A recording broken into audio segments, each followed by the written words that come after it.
Hi, there's a problem with about half the tire and service businesses that I run across, and I just had to tell you about it.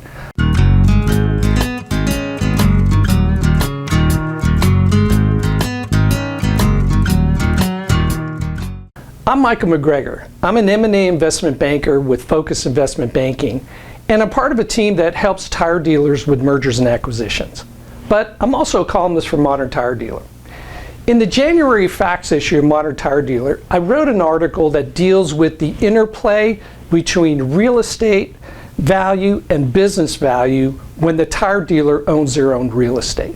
Now, I wrote the column because about half the time I find that when I'm taking a look at a client's P&L or a prospect's P&L, I find that there's no rent expense line or that the rent is way below market.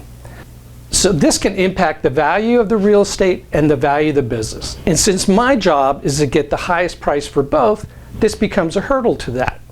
Here's why it's a problem.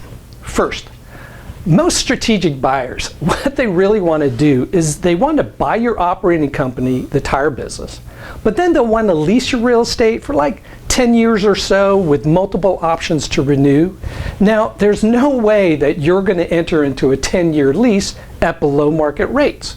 So what do we have to do? We have to figure out what the fair market value is for the real estate. Generally, we have to raise your rent expense. Now, what happens when we raise your rent expense? Well, your profitability comes down. And since the value of your business is based mostly on the profitability, then the value that you get goes down.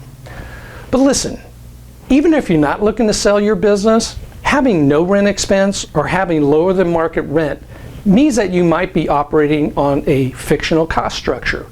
Your prices might be too low, your margins could be too low, and you're definitely leaving money on the table.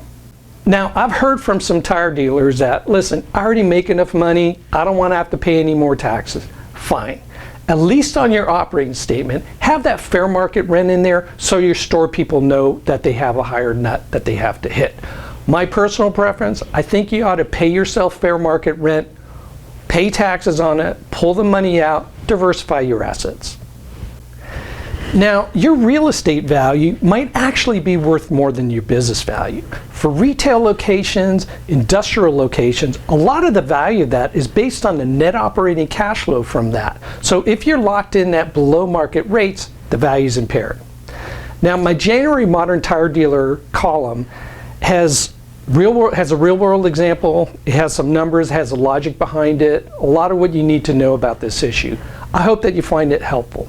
If you have any questions, please call me at 704-369-5900 or email me at michael.mcgregor@focusbankers.com. Thanks for watching, and thanks for being a loyal Modern Tire Dealer reader.